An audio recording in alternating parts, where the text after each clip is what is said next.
Yeah, even the host of this show has to be retrained every so often. We just taped, excuse me, we just attempted to tape the show for about 6 minutes until I realized the record wasn't on. So, thank you for watching and listening to The Human Resource. My name is Pandy, and we are in the ICRC-TV station here in Cincinnati.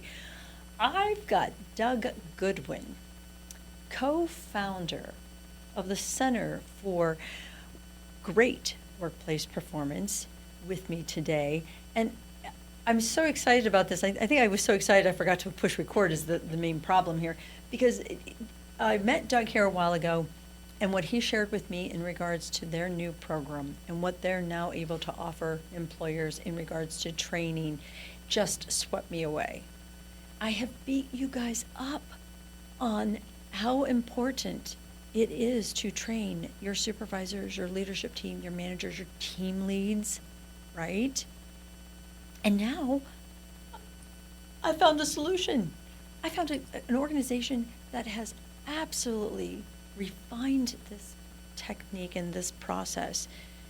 You are going to love what you have to hear from Doug. Doug, just tell our viewers, where did this start and how did you get into this? Well, fantastic. First, thank you for having me here today. I love sitting down and talking to you. This is so much fun. But I actually got into workforce development myself on accident. I was promoted to a manager because I was good at what I did. Yeah. Had no clue what I was doing, and eventually there came time where cuts were going to be made, and I had this wonderful team, and I didn't want to cut anyone. So I actually went out and found jobs for the people that I had to cut. And so that kind of got me into workforce development. Like, I really kind of like doing that. I'd been developing these people, and I wanted to take it to the, once I did that, I wanted to take it to the next level. So that was my accidental entry into workforce development. But then a gentleman here in town who had originally created something called the GMP Institute that was all about management development and training for the frontline managers, but in the life sciences industry specifically. He had built that business up, sold it, retired. Thought he was going to go off into the sunset. Decided retirement wasn't for him. He had retained all the intellectual rights for everything he had developed. He decided to launch the Center for Great Work Performance and wanted to develop it here, but he went out and recruited some young kids, aka me with lots of gray hair, and some other guys also with gray hair, to take this to an MSA, to a metropolitan area. We're starting in Cincinnati, Okay. and actually take it out to the community and start developing managers here. So this processes are not new. We did not make this up. We didn't invent it ourselves. This comes from decades of authors, decades of research from the U.S. Army, from the U.S. government with the Baldrige criteria for performance, Deming, John Wooden, all of these great leaders in the past, present, and going forward. We bring in new contributions, and we have a process. And it's not a one size fits all. It's not a workshop that you show up and check box off. It's a process you go through. Everyone says that, but break it down a little bit further.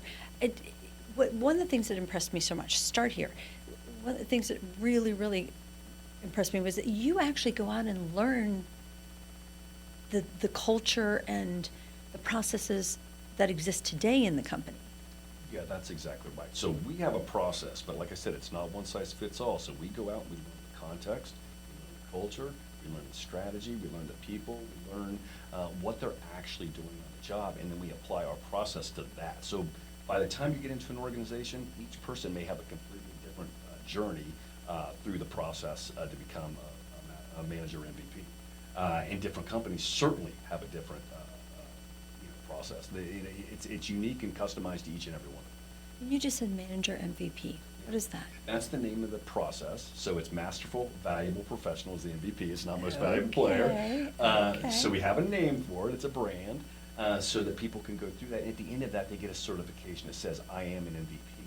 And then when they go out into the community and they talk to other managers that are also MVPs, they have a common language about management, about developing people, about running process and projects.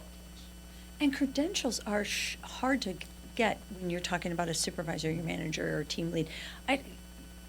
Unless it's specific to their industry, we really don't offer a lot in terms of credentials. to that kind of expertise? Yeah, there's really not enough. I mean, we all have to have something to work for, and let's be honest, credentialing is the way we're heading in an economy more than heading off to get an MBA or a 5-year, spending 4 or 5 years at university. Yeah. Credentials and skills, because things are changing so fast now, we just have to keep moving. Yeah. And so that's kind of the beauty of manager MVP. It's a process that evolves with the person and with the organization. Oh, this is exciting. Talk to me about how an employer would choose somebody to be in this program. Yeah, so what we ask them to do is look for people they're ready to invest in, somebody they want to go in for the long haul with, somebody who they feel strong about, that has not just the technical skills, but has some personal, some of those essential work skills already built in, that we think can develop them and make them an all-star for that employer. It's really about investing in them. And, are they committed to the organization? Are they committed to the career? Are they committed to serving, managing, and leading? And if you've got that person, you've got the structure to take them to the next level. But this isn't something they're just going to go and do over a weekend. Oh goodness, no! This is a long process. So the way it works is you go to a monthly workshop where it's theory. Like I said, we've got tons of content and development, and authors and that back and research that back everything up. So they learn theory in a workshop session, small groups, 6 people, and then they have a coach that goes back into their work office, their work environment with them, learns their culture, their strategy, their context, the processes they have in place, what's not in use, and they then turn that strategy into action for them. And when you go through that process, and it's an iterative process, we have them in 16-week practicums, and those 16-week practicums repeat themselves until this person gets it. And it's just pretty amazing when you see that light go on the first time, and you say, oh, that's what we're doing. It's an amazing moment. Well, I got 2 things came out Yeah. of that. I hear about CEOs having business coaches and C-level period. Yeah. They have business coaches. Everybody knows that. But you're saying that even a team lead or a supervisor can have their own business coach. Absolutely. And let's give you an example. How many of us have read Stephen Covey's 7 Habits? I mean, millions, literally over 40 million copies sold. Right. How many of us have actually implemented those into our lives? Probably 1%, maybe. So that's one of the things we do. We take them through that process of how to implement that into their work life and into their personal life as well. But yeah, that takes coaching. You can't just read a book because it won't happen. You have to have somebody who's been there, done that, and kind of helps you, looks at you with a different set of eyes and walks you through it until you get it. Well, I got a phone call today from a woman in Florida, and she said, I hate the video training. I absolutely hate it. She said, there's no real accountability. She said, I caught one individual on his phone talking to his girlfriend during the whole thing, and the quizzes for most of them are you keep answering until you get the answer right. Your training is so custom and so specific, and yet anybody can, you're flexible and adaptable enough that anybody can go into this program. Yeah, without a doubt. And I think you just nailed something. On any kind of digital training, how do you know if the person's really engaged? When you're face to face, you can tell if they're engaged or not. And part of our solution is we go back to the stakeholder, the executive, and we tell them how their folks are doing, how they're progressing. Here's what we're finding. Here's what we're learning about, and help them so they can grow their business strategically as well. But if someone's not engaged and they don't really want to be there, we tell them, say, hey, you just need to stop investing. Here, take the money you've already paid us and let's apply it to someone else. Someone who's more willing to, someone who's, we use the term ready, able, willing, raw. Yeah, So somebody who has that yeah. raw factor. If they don't have it, don't spend any money on it. Well, and gosh, what valuable information. You and I both know that millions of dollars are spent in training, and it's still a square peg trying to be fit into a round hole. Right. They are just, well, of course, when I have to promote my book again, Marcus Buckingham, First Break All the Rules. One of these days I'm going to meet him again. And one of these days he's going to realize what a big fan I am of that book. But you can't just, to your point, take somebody who's really good at something and move them into a managerial role or a higher responsibility and authority and not equip them or be assured that they're the right person. It's actually 2 negatives if you think about it. So you take someone who's really good at doing something, so you pull them away from that, so that team just got weaker, and you put them into something Good that they're point. not prepared for. Good You know, so if point. you, and so you've actually made a double negative. You know, so if you're going to move them, they deserve it. They've earned it. You're ready. Invest in them, develop them, help them, give them the resources so they can be great and they can develop the next superstar where they, just like they were. Yeah.